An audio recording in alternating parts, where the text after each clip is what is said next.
오늘은 가정에 합당한 질서 첫 번째 시간으로 말씀을 듣겠습니다. 우리는 지난 시간에 창조 기사에 드러난 사람의 존재 목적이 무엇인가를 보았습니다. 하나님의 형상을 따라서 창조되었고 사람은 피조세계에 생육하고 번성하여서 하나님의 다스리심을 구현하는 것이 사람의 존재 목적임을 우리는 알고 있습니다.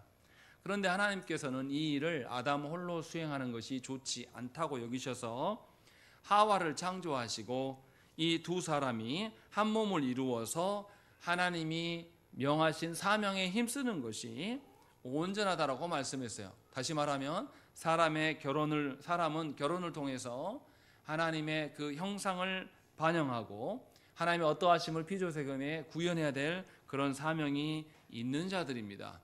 그렇기 때문에 결혼은 그 자체로서의 목적일 수가 없으며, 또 결혼은 남자와 여자가 각각 행복하는 것이 목적일 수가 없습니다.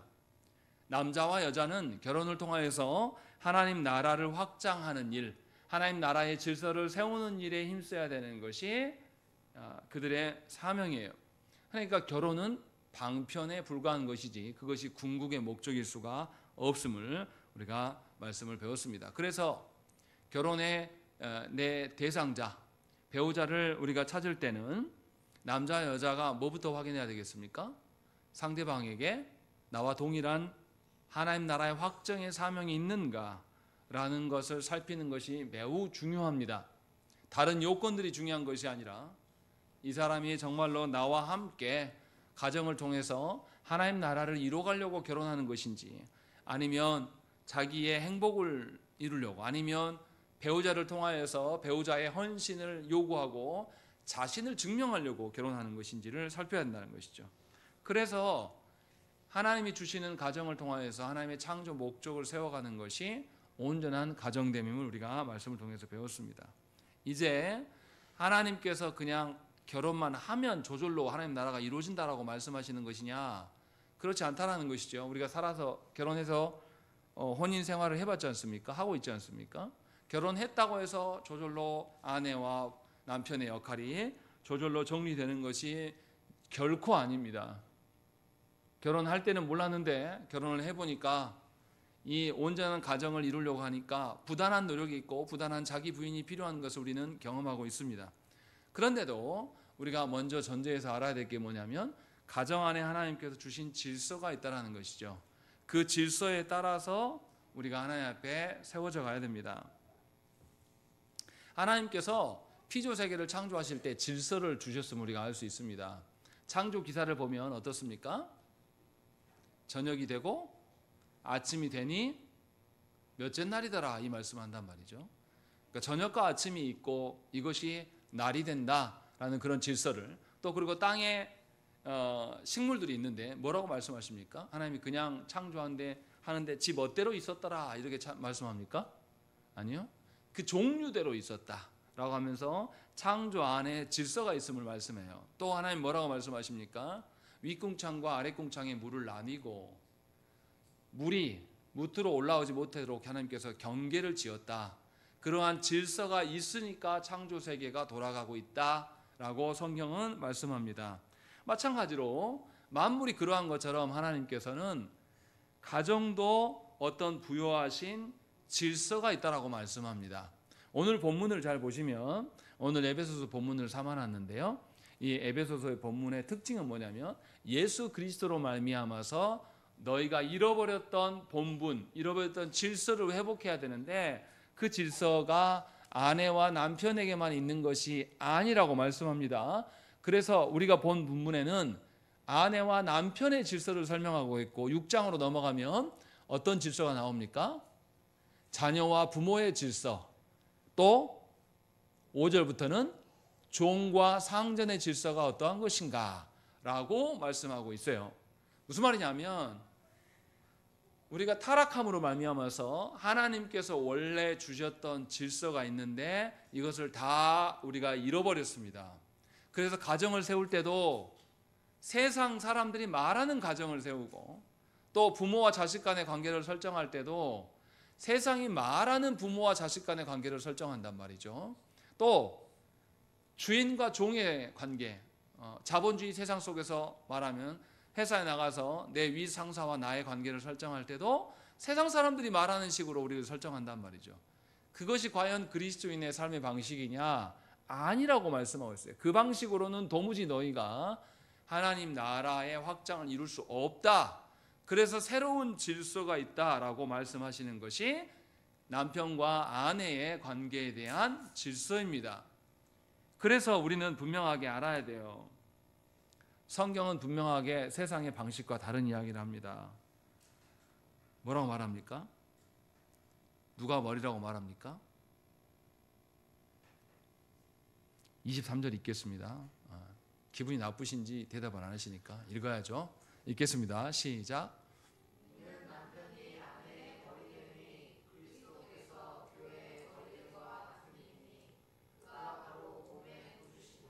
예, 기분이 나쁜 게 시작부터 아내들이여 자기 남편에게 복종하기를 주께 하듯 하라. 복종을 요구하고 난 다음에 거기서 끝나지 않아요. 복종만 요구하고 그 다음에 뭐라고 합니까? 누가 머리라고요? 예, 남편이 머리라고 말하고 있어요. 이것이 뭐냐 이 말이죠. 이것이 어떤 뉘앙스인지를 알아들어야 된다는 것입니다. 이 말씀을 해도 우리 시대의 사람들은 어떻습니까? 우리 시대의 여성의 인권의 차원에서 바라봤을 때 이것은 매우 가부장적인 말씀이고 관습적인 말씀이기 때문에 우리와 맞지 않다. 성경이 말씀하는 것은 옳지 않다라고 생각하는 여성분들이 한국교회 안에 많습니다. 그런데 하나님께서 정말 그렇게 주셨을까라는 것을 먼저 생각을 해봐야 돼요. 바울이 이게 한 말이잖아요. 바울 시대에 남편과 아내의 관계가 어땠을까를 먼저 생각을 해봐야 합니다. 우리 시대에 우리가 여성의 인권을 존중하고 남녀 평등을 주장하는 이 시대에 이 말씀이 더 적합한 건지, 바울 시대에 로마 시대에 이 말씀을 적용하기가 더 적합한지 고려해 봅시다. 로마 시대의 여성은 어떤 존재였습니까? 로마 시대 여성은요, 여성은 아무런 지위가 없었어요. 남자들이 여성을 선택할 때 이 여성이 나한테 뭘 해줄 수 있는가를 전제로 살폈습니다. 그래서 이 여성이 나한테 와서 아이도 잘 낳을 것인가, 그래서 이 아이를 누가 키워요? 아내가 키워요. 남자가 안 키웁니다. 아내가 키우고 또 집안 살림 누가 합니까? 아내가 할 수 있는가를 다 따져보고 난다.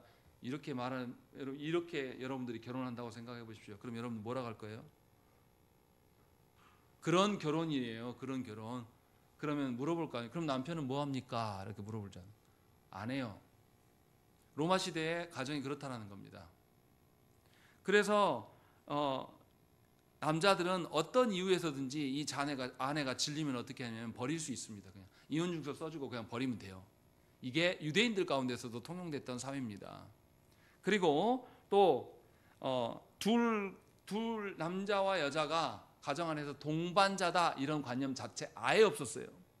그래서 남자는 뭐냐면 자기 안에서 쾌락을 만족하는 것이 되지 않으면 밖에 나가서 다른 여자 만들어도 괜찮습니다.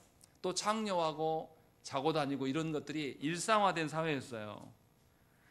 그런 사회 속에 향해서 바울이 뭐라 그러냐면 아내들한테 남편에게 복종하라 그러고 남편이 머리라고 말합니다. 상식적으로 말이 됩니까?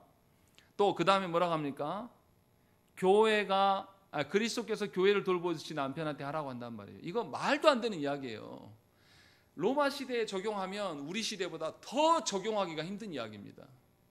그런데 그 말씀을 바울이 하고 있는 거예요. 그러니까 이 말씀을 보면서, 이 본문의 말씀을 보면서 우리 시대에 너무 안 맞다, 이런 뉘앙스로 보면 곤란하다라는 겁니다. 왜 우리가 그렇게 봅니까?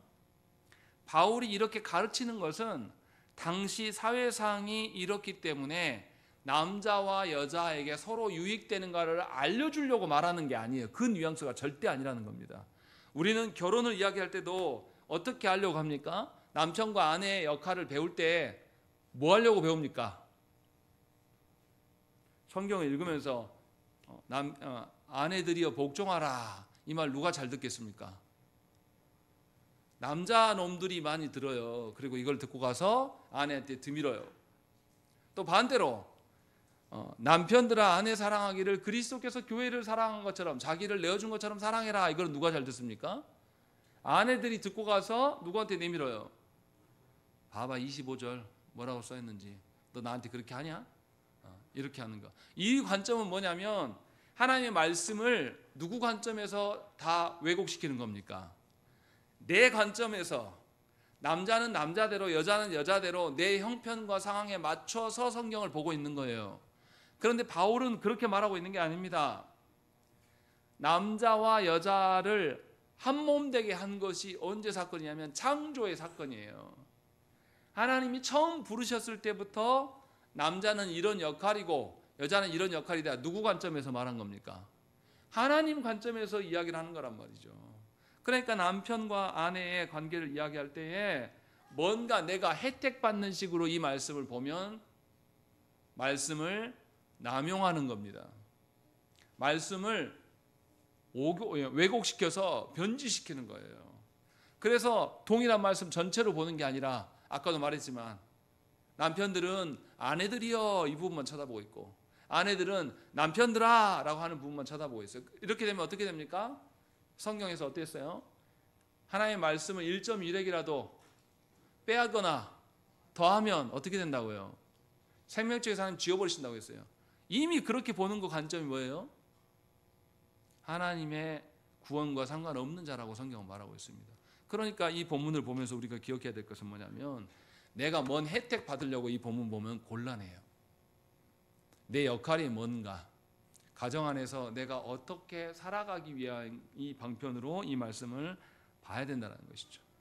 먼저 그것을 전제로 오늘 말씀을 읽어가야 됩니다. 그래야지만 무슨 말씀하는지를 알게 되는 것이죠. 자, 그러면 먼저 아내들에 대해서 이제 요청하는 하나님께서 아내들을 어떻게 부르셨는가라는 것이 나옵니다. 창조 기사에서 하나님께서는 하와를 아담의 돕는 배필이라고 말씀하십니다. 이렇게 돕는 배필이라고 말하니까 우리는 굉장히 여성분들이 굉장히 기분이 나빠요. 그리고 평등하지 못하고 가부장적인 질서라고 생각하기 쉽습니다. 그런데 이 돕다라는 이 단어, 이 똑같은 단어를 하나님께서 우리를 도우신다라고 할 때도 그 단어를 사용합니다.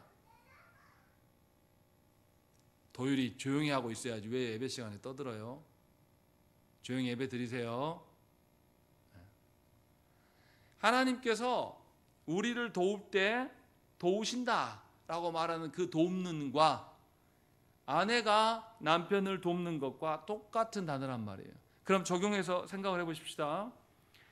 아내가 남편을 돕는 것은 누구의 도움을 일으키는 겁니까? 하나님의 도움을 아내가 남편에게 보여주는 겁니다. 그러면 누가 더 높아 보입니까? 아내가 더 부각돼 보이잖아요. 무슨 말씀인지 이해되십니까? 아내더러 남편의 돕는 배필이라고 이렇게만 이야기하면 기분이 나쁘네.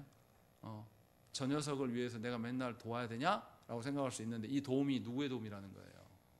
하나님의 도움을 누구를 통해서? 아내인 나를 통해서 남편에게 전수하게 하는 겁니다. 그러면 얼마나 영광스러운 자리입니까? 하나님의 도구로서 내가 서게 되는 것, 아내가 서는 것을 지금 말씀하고 있는 거예요. 정리하면 남편이 하나님의 지으신 그 본래의 상태대로 돌아갈 수 있도록 돕는 사람이 누구라는 거예요? 아내라고 지금 말씀하고 있는 것입니다. 그러니까 아내의 역할은 남편을 온전하게 하는 아주 중요한 역할이에요. 특별히 남편이 하나님을 믿지 않는 가정, 또 믿긴 믿어도 남편의 신앙이 좋지 않은 가정 안에서는 더더욱 합당한 소리예요. 내 남편이 하나님을 잘 알지 못하고 하나님을 믿지 않기 때문에 하나님을 믿는 자로서 온전하게 하는 역할을 누가 해야 됩니까? 아내 된 분들이 이 돕는 역할을 행하라고 성경은 우리에게 말씀합니다. 분명하게 잘 알아들으셔야 됩니다. 그래서 에베소서 5장과 6장 말씀에서는 그리스도로 인하여서 창조의 원래 목적으로 회복되어지는 자들, 그들 안에 새로운 질서가 있게 되는데 그것이 아내와 남편에게 주어진 질서이고 부모와 자녀에게 주어진 질서이고 주인과 종의 관계에 주어지는 질서가 있다. 그래서 새로운 방식으로 부부관계를 봐야 된다라고 말씀하고 있는 것이죠. 그래서 바울은 아내만 말하는 게 아니라 주인과 종, 부모 자식 간의 관계까지도 모든 질서를 지금 다 말하고 있습니다. 그러면 이제 이렇게 물어볼 수 있어요. 그러면 아내가 복종하는 것, 아내가 남편에게 복종하라는 것이 종이 주인에게 복종하는 것과 똑같은 것이냐라는 거죠. 같습니까? 종이 주인에게 복종하는 것은 어떻게 복종하는 겁니까? 자녀가 부모에게 복종하는 것, 어떤 복종일까요? 부모가 말하는 것, 부모의 판단이 절대적으로 옳음을 전제로 말하는 것이죠. 그랬을 때 자녀가 그 옳음 앞에 순종하는 것이 자기를 위한 거예요. 그럼 아내도 그렇게 복종하라는 겁니까? 그렇게 말하고 있지 않습니다. 아내에게 요구하시는 복종은 약간 의미가 달라요. 그래서 하나님의 도우심을 남편에게 전달하는 그런 복종이에요. 그래서 남편이 가정을 위해서 충실하게 행하려고 한다면 아내는 그 다스림을 따르면서 순종을 해야 되는 것입니다. 그래서 뭐라고 되어 있습니까? 22절 말씀 보세요. 복종하기를 어떻게 하라고요? 주께 하듯 남편에게 하라는 겁니다. 교회된 우리가 주님께 복종하는 것은 주께서 우리를 향한 선한 행하심이 있기 때문이에요. 주님이 우리를 인도하실 때 어떻게 인도하신다고요? 우리의 구원을 위하여서 선하게, 절대로 하나님 예수 그리스도는 우리를 버리지 아니하신 신실하신 방식으로 우리를 이끌어 가심을 알기 때문에 우리가 주의 행하심에 전적으로 우리가 순종할 수가 있는 겁니다. 그런 방식으로 아내들이 남편들에게 순종하라는 거예요. 그러니까 남편이 하나님의 주신 사명대로 가정을 올바르게 세워가려고 할 때에 아내는 전적으로 남편을 신뢰함으로 말미암아서 남편의 그 인도를 받기를, 수용하기를, 따르기를 원하는 방식으로서 거기에 부합해서 가는 것이에요. 그래서 남편이나 아내 모두가 하나님의 신실하심을 근거로 인하여서 서로에게 성실하게 순종하고 다스리라고 말씀하고 있는 것입니다. 아내에게 무조건적인 복종을 요구하고 아내에게 강요하는 방식으로서의 복종이 절대 아니에요. 완전 다른 이야기라는 것이죠. 정리하면 아내가 남편에게 복종하는 것은 실제로 하나님을 향한 순종의 행위가 되는 것이고 그리스도를 섬기는 모습을 표현하는 것입니다. 그래서 누구보다도 가정 안에서 섬김의 자태는 아내를 통하여서 드러나는 것입니다. 남편은 그리스도의 다스리심의 자태를 드러내는 거예요. 그러니 서로가 그런 존재가 아님에도 불구하고 하나님이 명하신 방식을 통하여서 그리스도와 교회의 관계가 온전하게 드러나게 하셨다라는 것입니다. 그러니 얼마나 영광스러운 자리입니까? 이 아내가 하나님께서 우리를 돕는 방식으로, 그 방식으로 남편을 돕고 순응하고, 남편은 자기가 주권자인 것처럼 망나니처럼 행동하는 것이 아니라 그리스도께서 교회를 다스리는 것처럼 자기를 내어주심으로 다스림의 모습을 두 분이 다 드러낸다면 그 자녀들이 그 부부관계에서 하나님의 그 사랑을 볼 수밖에 없는 것입니다. 이 이야기를 하고 있는 거죠.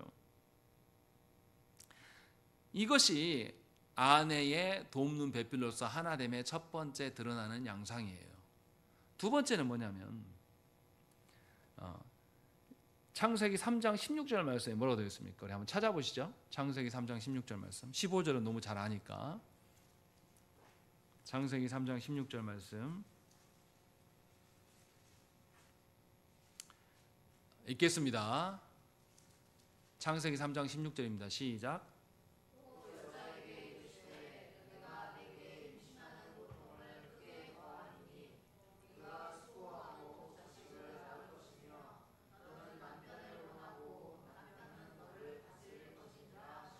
거기 보면 뭐라 되냐면 너는 남편을 원하고 남편은 너를 다스릴 것이다 라고 말합니다. 무슨 말이냐면 여자가 타락함으로 말미암아서 지배욕이 생겨요.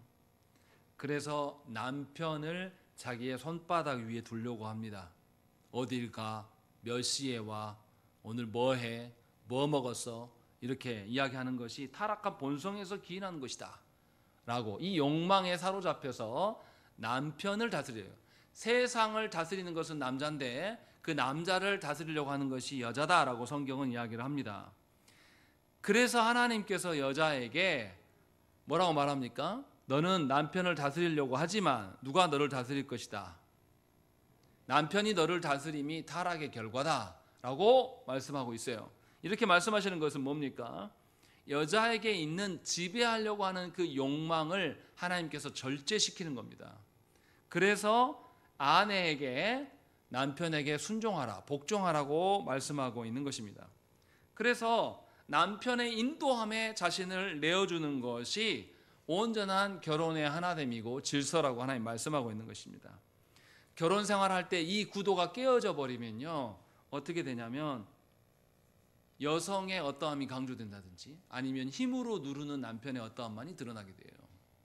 그래서 하나님께서는 이 여성의 욕망을 억제하시고 타락의 길로 가지 않는 장치로서 남편에게 다스림을 맡기셨고 여성에게 순종하라고 말씀하고 있습니다.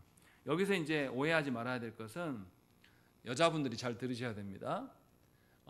복종하라고 한다고 해서 복종하는 것과 열등한 것이 똑같은 것이냐? 아니라는 거죠. 예수께서 성부께 복종하시는 것은 예수님이 뭔가 부족해서 복종하는 것입니까? 삼위 하나님께서 서로가 서로를 드러내는 방식은 뭐냐면 서로를 너무나 존중하고 서로를 사랑하기 때문에 자신의 뜻을 굽히고 자신의 모든 것을 감추시고 성부의 어떠함을 드러내는 겁니다. 예수께서 성부께 복종함이 열등하기 때문에 복종하는 것이 절대 아니에요. 동등하기 때문에 복종함을 성경은 우리에게 말씀하고 있습니다. 그래서 예수께서 행하신 것을 근거로 볼 때 여성이 남편에게 복종하는 것은 다른 역할이기 때문에 복종하는 것이지 동등하기 때문에 복종하는 것이지 열등하기 때문에 할 수 없이 굴종하라는 것이 절대 아니라는 것입니다. 갈라디아에서 말씀해서 갈라디아서도 사도 바울이 썼죠. 갈라디아서 3장 28절 말씀에 사도 바울이 너희는 유대인이나 헬라인이나 종이나 자유인이나 남자나 여자나 다 그리스도 예수 안에서 하나이니라 이렇게 말씀합니다. 어떤 지위 고하를 막론하고 또 성별의 어떠함을 막론하고 나서 다 평등한 존재다, 동등한 존재라고 성경은 우리에게 말씀하고 있습니다. 그래서 본문을 시작할 때 21절부터 이야기를 합니다. 21절에 뭐라고 써 있습니까? 예, 하나님을 경외함으로 서로 복종하라는 것이 전제되어 있는 것입니다. 아내와 남편을 권면했다라는 것을 우리는 기억해야 돼요. 아내에게만 권면하고 있는 말씀이 아니에요. 아내에게 먼저 말하지만 사실은 남편에게도 말하고 있는 것이고 아내와 남편이 누구를 경외함으로 그리스도를 경외함으로 복종하라고 이야기하는 거예요. 다시 말하면 그리스도를 향한 신뢰함, 그리스도를 향한 그 믿는 믿음을 복종함과 다스림을 통하여서 서로에게 공유하라 이 말씀을 하고 있는 것이죠. 그래서 자신의 어떠함을 드러내는 방식이 아니라 상대를 통하여서 그리스도의 어떠함을 드러내는 방식으로서 지금 다가서고 있는 것이에요. 그래서 말씀에 보면 독특한 게 나옵니다. 23절 말씀 우리 읽겠습니다. 시작.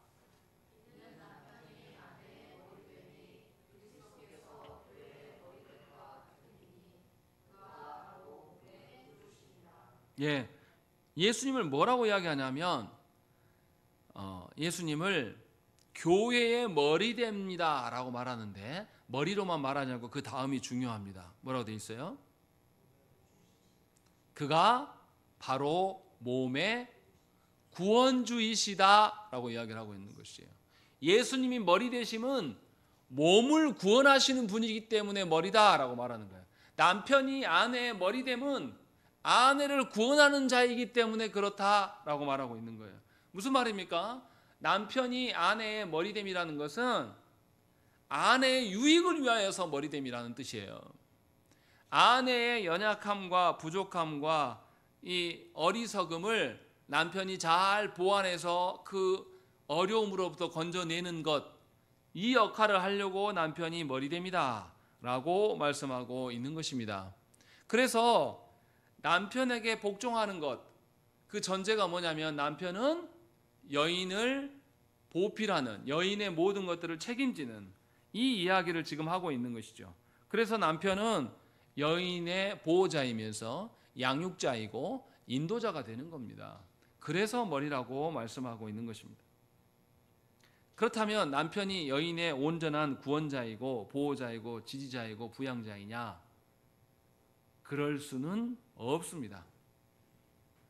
궁극적으로 그리스도께서 이 일을 하시는데 남편은 그리스도를 드러내는 방식으로서 그 일을 하고 있는 것이고, 그래서 이 남편은 아내의 머리이기 때문에 세상에서 가장 큰 돕는 자로서 머리로 서 있다라는 것을 성경은 우리에게 말씀하고 있는 것이죠.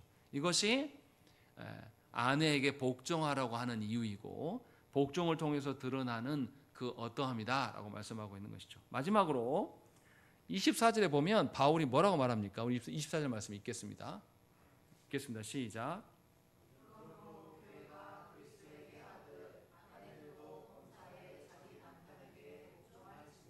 예, 여기서 복종의 영역이 어떠하다고요?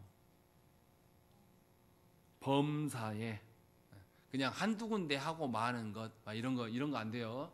결혼했는데 내가 그래도 자기한테 기념일을 내가 챙겨주잖아. 설거지도 내가 하잖아. 화장실도 내가 청소해 주잖아. 이만하면 됐지 뭐. 이렇게 하라고요? 그런 거 아니라는 거죠. 요즘에 젊은 부부들이 어떻습니까? 결혼할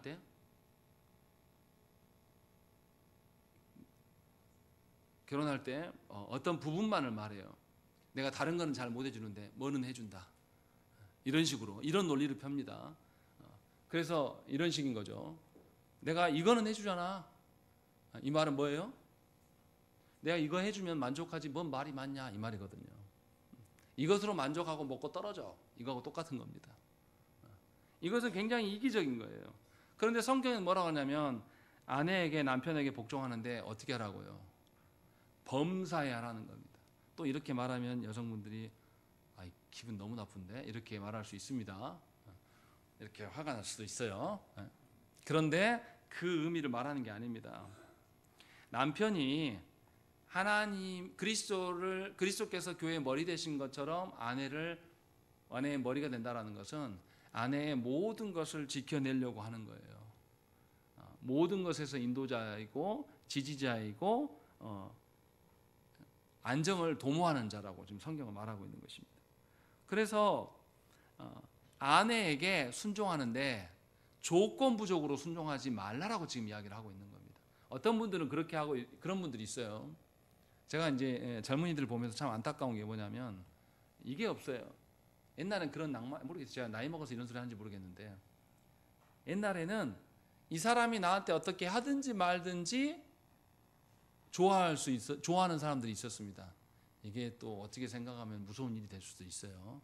정말로 극도로 내가 싫어하는데 지 사랑함만을 가지고 나한테 저돌적으로 달라드는 사람 보면 무서울 수도 있겠죠. 그런데 성경에서 말하는 것은 뭐냐면 그 사랑의 어떠함으로 이 사람의 반응이 있든지 없든지 그 온전함을 지금 말하고 있는 것입니다.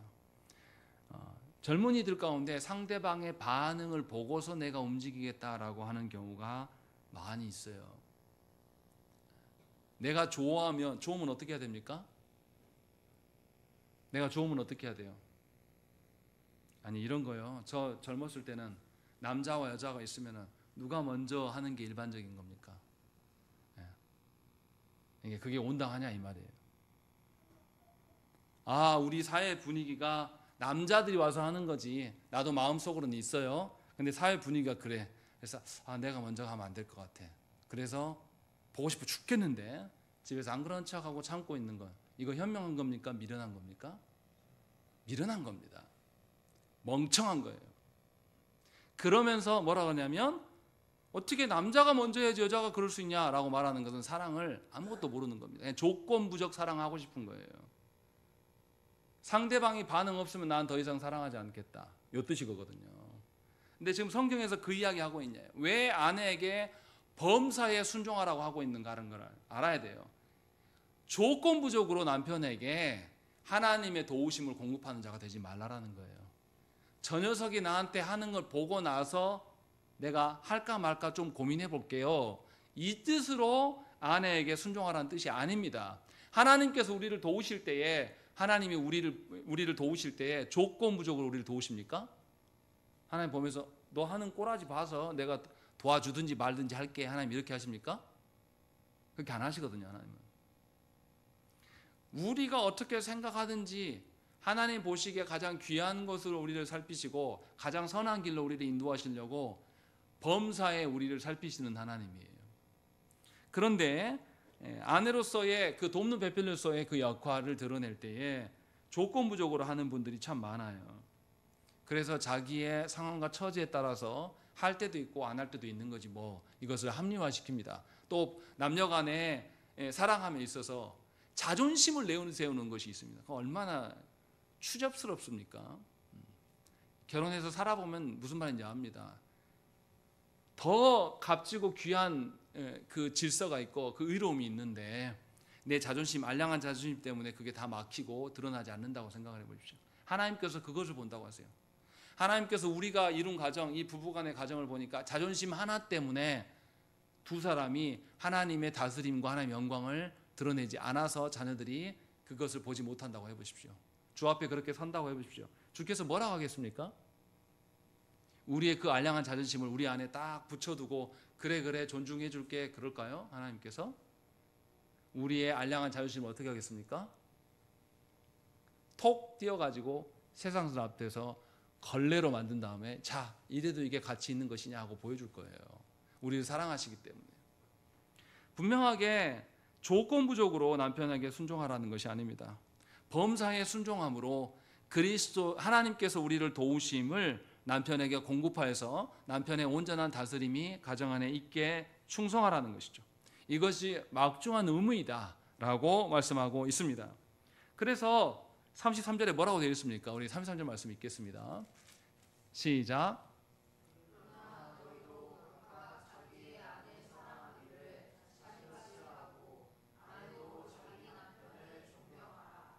분명하게 남편과 아내 모두에게 뭐라고 하냐면 각각에게 각자의 역할을 행하라는 겁니다.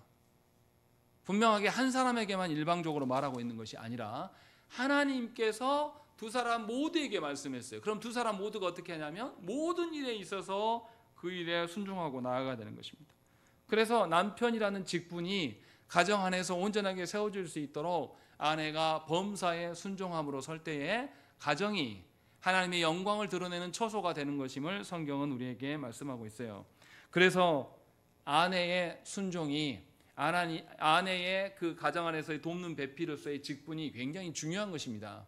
하나님께서 우리를 도우심을 반영하는 것이기 때문에 우리는 이 돕는 그 하나님의 도우심을 남편에게 공급할 때에 우리의 욕망을 제어할 수 있는 방편으로서 이것을 활용할 줄 알아야 되고 또 하나님의 그 온전하신 사랑을 드러내는 방식으로서 또 몸의 구주로서 남편이 행할 수 있도록 우리 가정을 온전히 지키고 책임감 있게 갈 수 있도록 범사에 순종하는 모습을 보여주는 것이 아내의 역할이라고 성경은 우리에게 말씀합니다. 그리고 이어서 남편의 임무에 대해서 25절부터 설명을 합니다. 가정에서 남편의 자리는 아내에게 도움을 받고 누리는 자리가 아닙니다. 바울은 남편의 임무를 그리스도의 사역과 번갈아 말씀하십니다. 그러니까 남편에게 주어진 임무는 어떻습니까? 아주 중요한 임무예요. 그리스도께서 교회를 살피지 않으면 교회는 존재합니까? 존재하지 않습니까? 존재할 수 없는 겁니다. 다시 말하면 아내의 존재의 유무는 남편의 성실도에 달려있을 만큼 중요하다고 말하고 있는 겁니다. 남편이 가정 안에서 뭔가를 힘쓰지 않으면 그 가정 안에서 영혼들이 너덜너덜해지는 거예요. 그런 분들이 있거든요. 결혼을 했는데도 불구하고 네 지갑 내 지갑 따로 주머니 차고 있는 그런 가정들. 이건 성경적인 가정이 아니에요. 정신이 나간 거죠. 각자 결혼했는데도 불구하고 한 몸 되어서 이렇게 살아가는 것이 아니라 우리 공공의 영역에 대해서만 우리가 공동 경비 내고 나머지는 각자 이것이 마치 지혜로운 것처럼 말하지만 성경은 그렇게 말하지 않습니다. 그리스도께서 교회를 구원하시고 다스릴 때에 그냥 적정선에서 하고 마시는 것이 아니에요. 자신을 던져서 죽음에 이르기까지 행하심으로 교회를 지키시고 보존하셨습니다. 남편들에게 지금 그 이야기를 하고 있는 겁니다. 남편들은 아내가 복종할 수 있도록 자신을 머리로 삼으셨기 때문에 아내의 어떠함을 채우고 목양하고 인도하고 지지하는 자로 온전히 서 있어야 하지만 아내가 더 적극적으로 남편의 돕는 배필로 설 수 있음을 지금 말씀하고 있어요. 그래서 아주 표현을 보세요. 표현이 재밌어요. 뭐라고 되어 있습니까? 남편들이 아내의 머리 됐다라고 이야기했습니다. 그러면 그 다음 우리가 당연히 뭐가 나오겠습니까? 이런 거. 규현이하고 희연이하고 이렇게 싸우고 있었어요. 제가 어렸을 때. 그때 제가 규현이한테 너 누나한테 대들지 마. 그리고 조희연 너 누나잖아. 어떻게 해야 되겠어? 말 안 들면 지지게 패버려. 내가 이렇게 말했단 말이죠. 이게 세상의 상식적인 생각이에요. 누가 머리예요? 남편이 머리라고 했어요. 그럼 그 다음 뭔 말이 나와야 됩니까? 세상의 논리로 말하면 아내 꽉 잡아. 복종하게 만들어. 이게 세상 논리란 말이에요. 그런데 성경에서 그렇게 말하냐고요. 25절 보세요. 남편들 아내 사랑하기를 그리스도께서 교회를 사랑하시고 그 교회를 자신을 주신 같이 하라. 분명히 앞에서는 아내의 머리가 남편입니다 라고 말해놓고 난 다음에 뭐 하라고요? 사랑하라고 이야기한단 말이죠. 제 말이 어려운가요?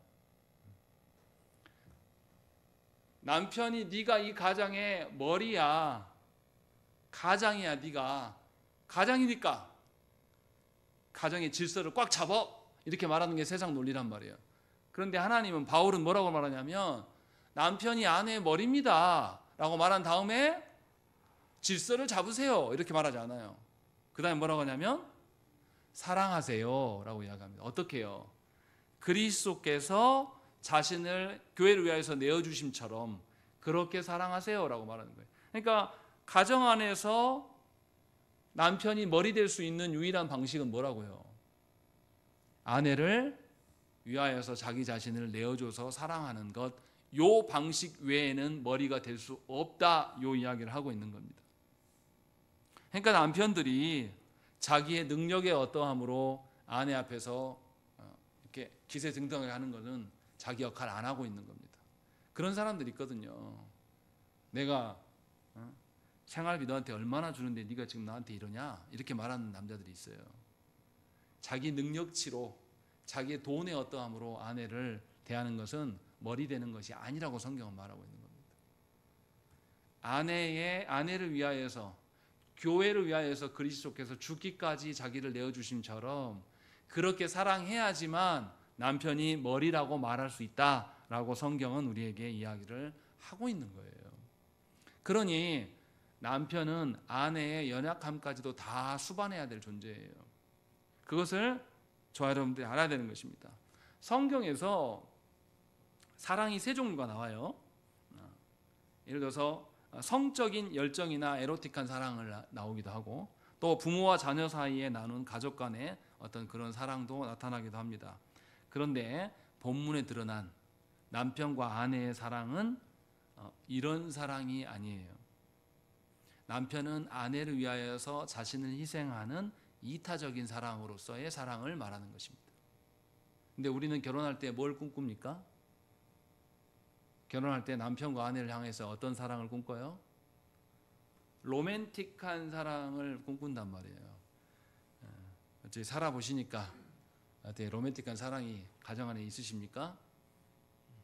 그런 건 개나 줘버리세요. 없습니다.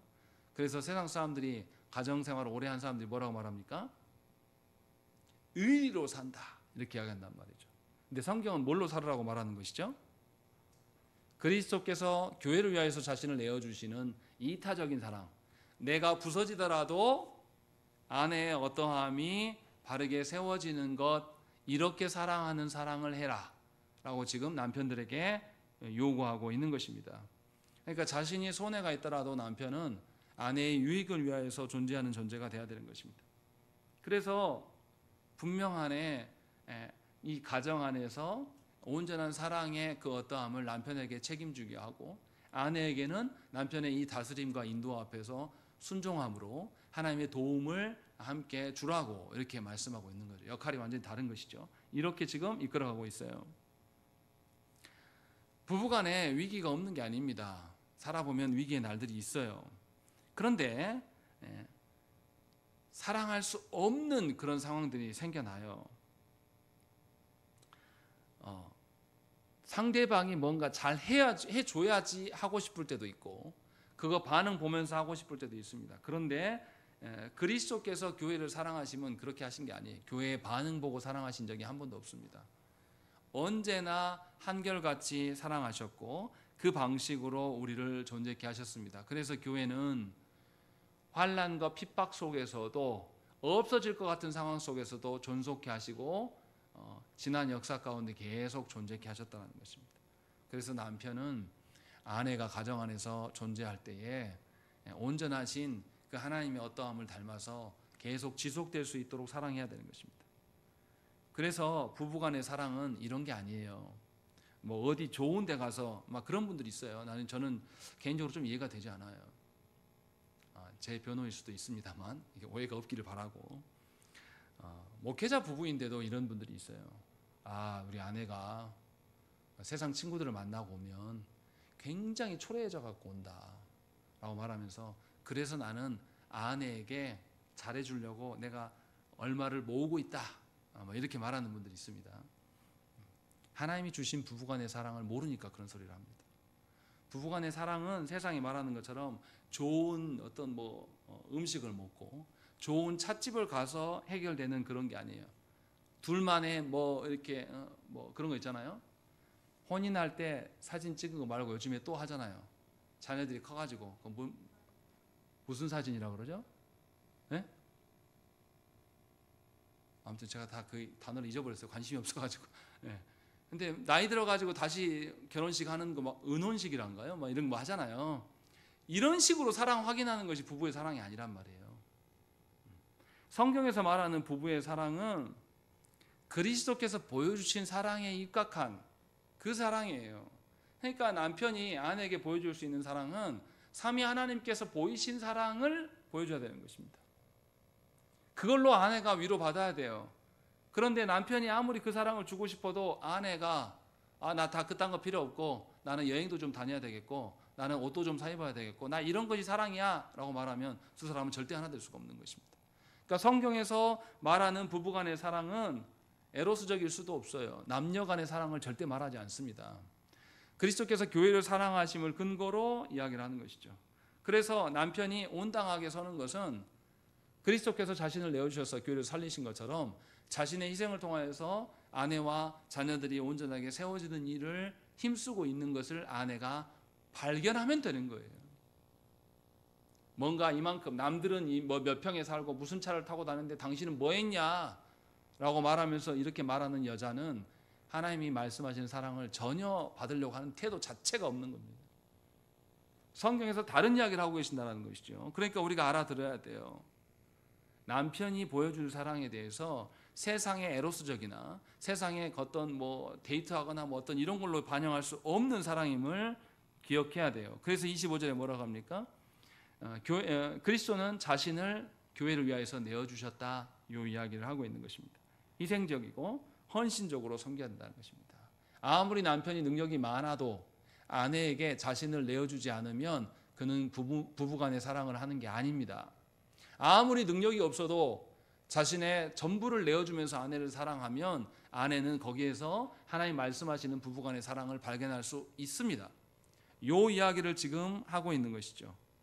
그래서 그리스도께서 교회의 머리 되시는 방편은 뭐냐면 자신을 교회에게 내어주심으로 말미암아서 교회의 주권을 붙잡으신 겁니다. 그래서 남편도 자기 자신을 내어줌으로 말미암아서 아내에게 다스림의 권세를 받게 되는 것입니다. 이것이 남편과 아내 안에 있어야 될 일이에요. 그래서 26절과 27절에 뭐라고 합니까? 우리 읽겠습니다. 시작.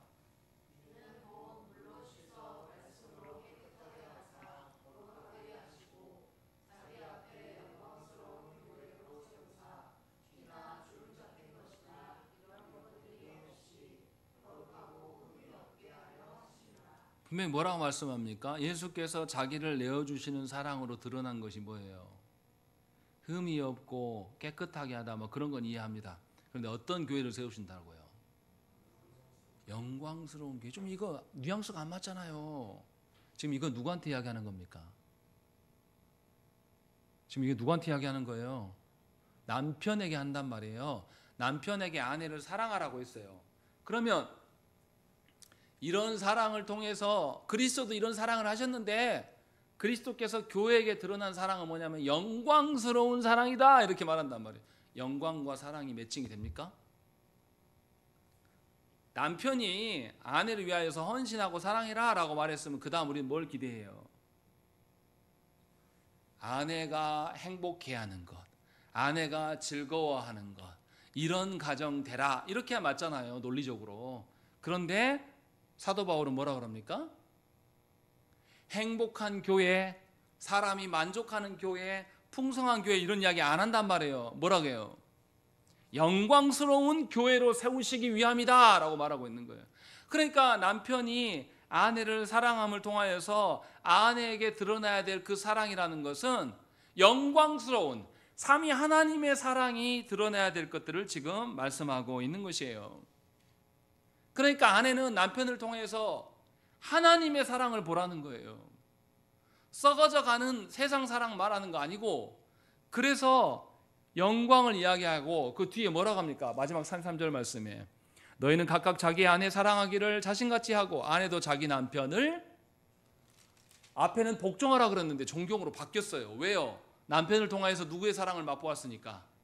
하나님의 사랑을 맛본 사람이기 때문에 남편의 다스림을 존중하는 거예요. 아, 자신을 내어줌으로 말미암아서 나를 사랑하여서 이 남편을 보니 누가 생각난다?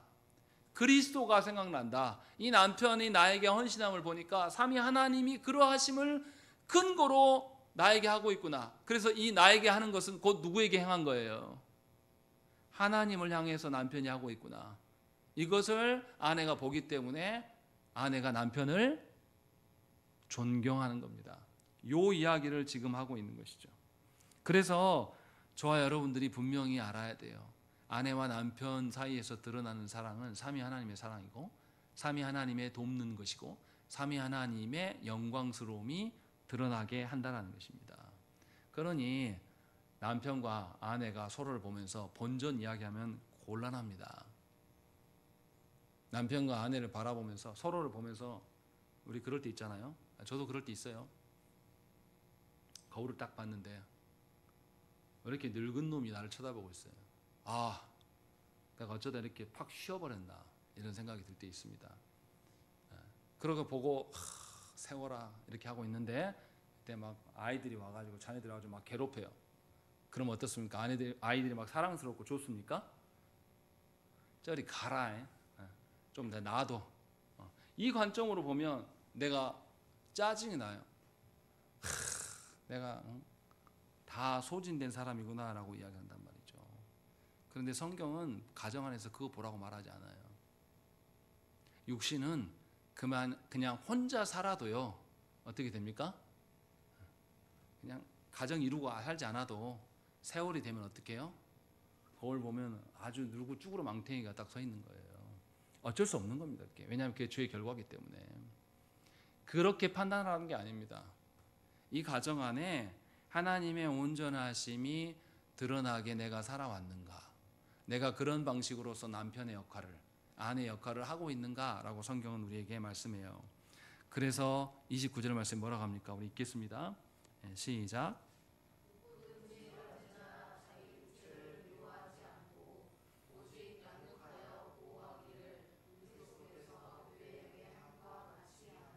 예, 분명하게 이야기해요. 나의 쭈그러지는 육체를 미워하고 한숨 지을 게 아니라 그리스도께서 교회를 양육하고 보호한 것처럼 내가 살아온 것이면 충분히 감사하고 나의 직분을 주신 것에 하나님께 감사할 수 있다.